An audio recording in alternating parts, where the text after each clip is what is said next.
Hi folks, this is the second of my gear corner videos. I started last year in the fall with a rant about heart rate straps, and then the weather got too bad to film outside, so it's nice again. So I wanted to show you how I set up my boat for racing.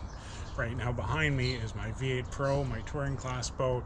That was the last thing I raced at last fall.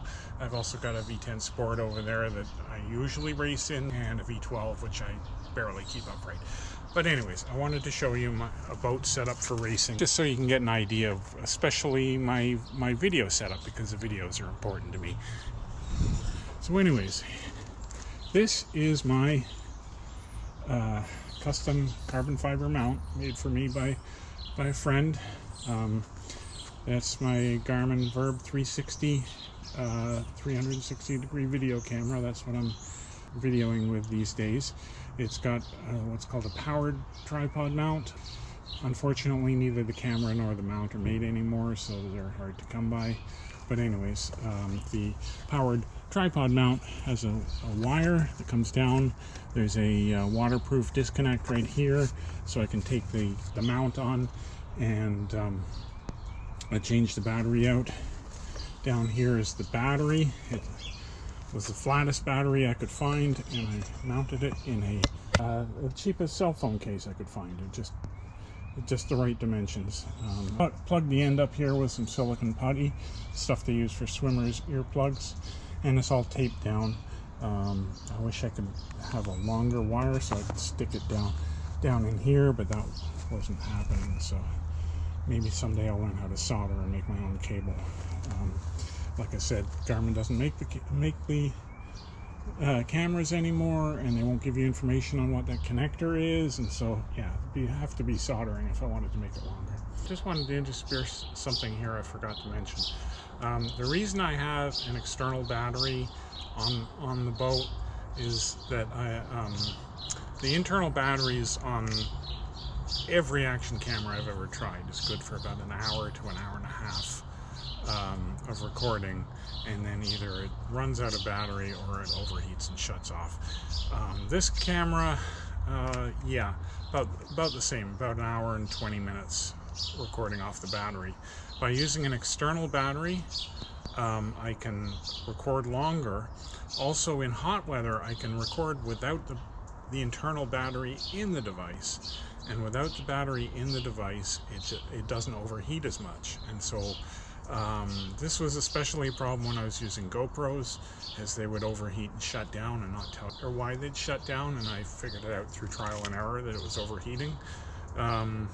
But then I started using the GoPro without a battery in it, with an external power source, and it would record great. So especially at 4K 60 frames per second, which is what I like to record. That's why I'm using an external battery. So anyways, when I'm racing in warm weather, I've got my fluids here in the front of the cockpit. Usually in races it's Scratch Lab and maybe some Scratch Lab fuel as well. If it's a long race, for training it's usually water. I haven't been racing this spring, so it isn't very clean, so I'm not going to show you how to drink from it. Down here on the foot strap, I've got my watch, Garmin Fenix 6X right here. That thing is a piece of pool noodle just cut. Pool noodles are great because they're cheap, and you can cut as long or as short as you want, and they're hollow on the inside, but you didn't know that until you cut one open. And then here is the drink hose run out through the notch in the bottom of the foot plate, and then I have a thing I wear around my neck with a piece of matching Velcro to hold this in position. Sometimes I get lucky and it holds right where I can drink from it without putting my hands on it. Most of the time I have to like briefly grab it and stick it in my mouth and get back to paddling, but the idea is you're not stopping to paddle for the entire length of the drink. There's a water bottle holder here in the boat, which I use sometimes when I'm training, not often. Usually I like to train the way I race, so I use the same drink setup. in the warm weather. I also strap my PFD on the back unless it's going to be really rough water. In cold water or rough water, I'll wear it on my back, and in that case the drink goes in the back pocket of the vest with a hose that comes over my shoulder, threaded through these loops on the strap. There's these loops on the strap for your drink hose. I also carry an emergency whistle. That was a giveaway at a race some years ago.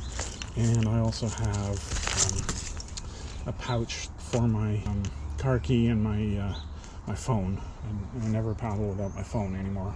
For the rudder, right now I'm using a cut down version of the Epic weedless. This was an Epic weedless rudder. It hit a rock. I cut off the smashed up bit and smoothed it out. It's become a nice little short rudder for calm water, especially canals and stuff like that. I've got a weed guard, all important up here in the Northeast because everything has weeds, even Lake Ontario. And then I've got my paddle, of course. I just got this Braca 11 Van Dusen last year. Really like it a lot. It's flexy enough for me. It doesn't hurt my shoulders as much as my old Epic red shaft, burgundy shaft stiff paddle did. I used to pad my grips with bicycle tape, but the first time I paddled on salt water in Tarifa, I tore the hell out of my hands, and it was a real ugly mess. And so I've just gone to I've just applied a little bit of sandpaper to this to make it a little easier to grip when it's wet, and then on either side I have a strip of self-amalgamating tape or self-healing tape, which just so I know where my hand is, so it doesn't ride up or ride down. That's pretty much it for race setup. I've got other rudders. I've got this is a standard Epic weedless rudder that hasn't been bashed up too much, and I've repaired it a few times, but not as badly as that other one. And I've got a Epic surf rudder for out in the big stuff, elliptical surf rudder. I've also got a couple of DK rudders, which are on other boats right now, so I can't show you. I love the DK rudder. I hear a hum from these rudders when I hit about 11k an hour, which I like because that's a short distance speed for me. I cruise at just under that, and so when I'm hitting 11k an hour, I'm thinking I'm doing really good today. So I like to hear that hum. Other people have told me they hear the hum, and other people say no, they don't. One other thing I wanted to show you. This is a 3M tape. I can't remember the model number, but it's a double-sided waterproof tape, and that's how I stick the weed guard on. The double-sided tape that Epic uses on their weed guard sucks. I lost it. On one boat. I lost the weed guard on my first paddle with it. The other one, the other boat, lasted a few weeks, and then it left. And this stuff has lasted for years. It's amazing.